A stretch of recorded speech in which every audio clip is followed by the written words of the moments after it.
foundation of good physical and mental health, especially when maintained by proper diet, exercise, and habits. Wellness, practically impossible today. Look, we don't live in the starched shirt, feel-good times of our parents anymore. Times have changed. What used to be 3 square meals a day and plenty of fresh air is now a stop at the convenience store for a donut. Or maybe it's a double mocha with whip and a muffin. Either way, let's face it, wellness today is a myth, right? Not so fast. Wellness, even today, is possible. Tens of thousands of people all over the world have found it. The key to attaining wellness? Realizing the roadblocks that keep wellness out of our reach. Roadblock number 1, the snack food industry. That's right, the snack food industry. And don't be fooled, it is an industry. The food scientists and chemists who create our packaged foods are out to provide us with snacks that are healthy and good for us, right? Well, not necessarily. According to a columnist for Food Processing magazine, when taste and nutrition collide, taste always wins. So if nutrition isn't their main concern, what is? Can you say profits? The snack food industry alone racked up $50 billion in sales last year. Remember the old commercial, you can't eat just one? Guess what? They were right. It's what I call trigger food eating. You can't eat just one. It's not addictive in the sense that there are no withdrawal seizures from pizza, but people get into bags of cookies, bags of potato chips, and they don't stop till they're all gone. And they're not hungry. They're eating for craving, for other psychological reasons. Roadblock number 2, the diet industry. Low fat. No fat. High protein. Cabbage soup. So. Vegan. A-fat. South Beach. The Fat Flush Plan. Eat to live. No grain. Sugar Buster. Protein Power. 3-day diet. 7-day all-you-can-eat diet. You could search over 10 million diet hits on Google. You could read all 29,091 books on Amazon.com. And you would come to the same conclusion. Confusion. And who wins? The publishers, the manufacturers, and the marketers. Why? Because they will tell you anything to sell you everything.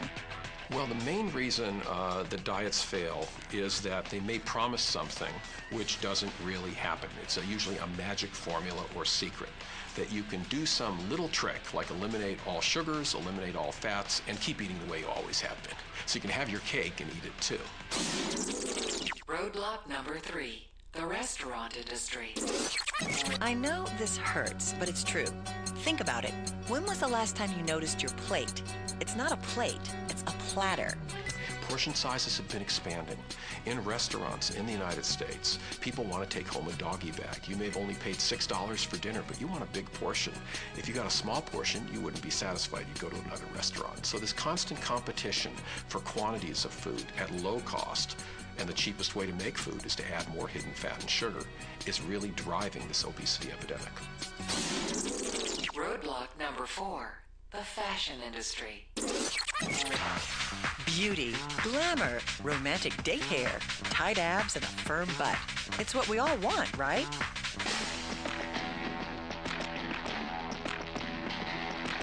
Here it is, the dark, dirty secret of the fashion industry. Less than 10% of the population genetically fits a professional model's height and weight zone. Yet women and men get sold this image every day as the goal. This is normal. This is attainable. This is a lie. Percentage of women who feel depressed after looking at pictures of models? 70. And roadblock number 5, society. Society? That's right. Think about it. We live in a quick-fix, liposuction world. We praise fitness and beauty, and we loathe fat. Skinny people make more money. Fat people are ostracized. Thin is in, fat is out. Problem is, society doesn't give us any answers, only statistics. Statistics that are out of control. 1 out of 2 Americans is overweight. 1 out of 3 is obese. 1 out of 5 children in a pediatrician's office is obese. Countries that traditionally had a healthy diet like Japan, the incidence of obesity has increased from 5% to 20%. In poor countries around the world, as soon as you introduce the possibility of American foods, the richer classes become obese and the poorer classes are still malnourished. So this is a worldwide problem. Today, there are 158 million type 2 diabetics in the world, and this is a disease closely related to obesity because 95% of those patients are obese. In the next 10 years, there'll be 212 million type 2 diabetics in the world, and 80% of all heart disease will occur in type 2 diabetes, which I call diabesity.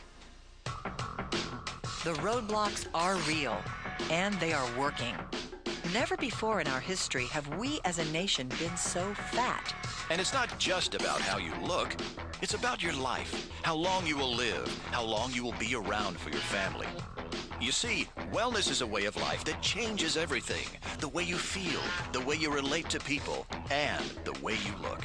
The problem? People don't know what to do. They're so overwhelmed, they don't think there's an answer. But there is. Tens of thousands of people all over the globe have found it. You can too. We call it the Wellness Solution.